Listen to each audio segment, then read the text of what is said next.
Welcome back to LARPgameing. Yes, LARPgameing, the one YouTube channel that has LARPing as your favorite fat little guy named Moodlehard. Today we're going to be talking about T-Rex Toby, or other people like to call him Tiki Toby, the internet's favorite little Slenderman proxy. A man coming around 2013 and showing that Tumblr, yes, can be very perverted when it comes to a twink with an axe and cool glasses, I do have to say.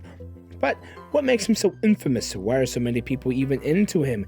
And why is he making me feel a little bi-curious? Well, I can answer almost all of that stuff. Well, besides the last one, that is going to do a lot more personal journeying for me.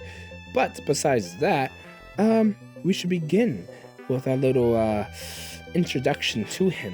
Now, his whole shebang is he can't really feel anything. He's kind of numb to the whole world. And when we first see him, he's actually driving back from the hospital. Well, his mom is driving him back to the hospital, back to his house.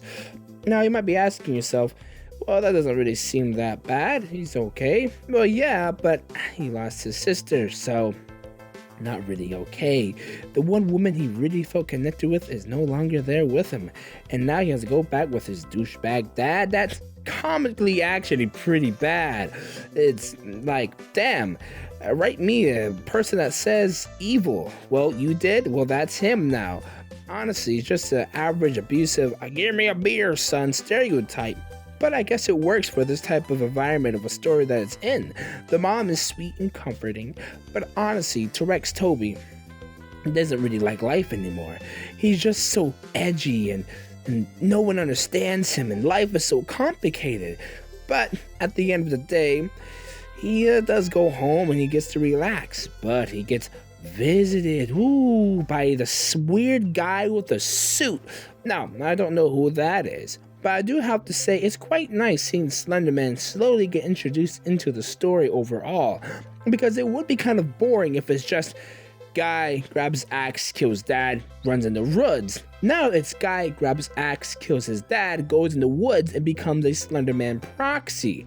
It's really nice and really cool to see. Now, I do gotta say, there are some problems here that are, honestly, you can overlook.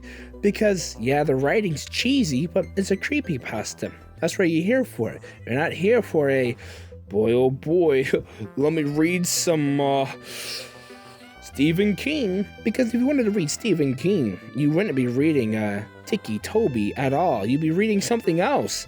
But is it a good read? Yeah. Is it a little fun creepypasta? Yeah.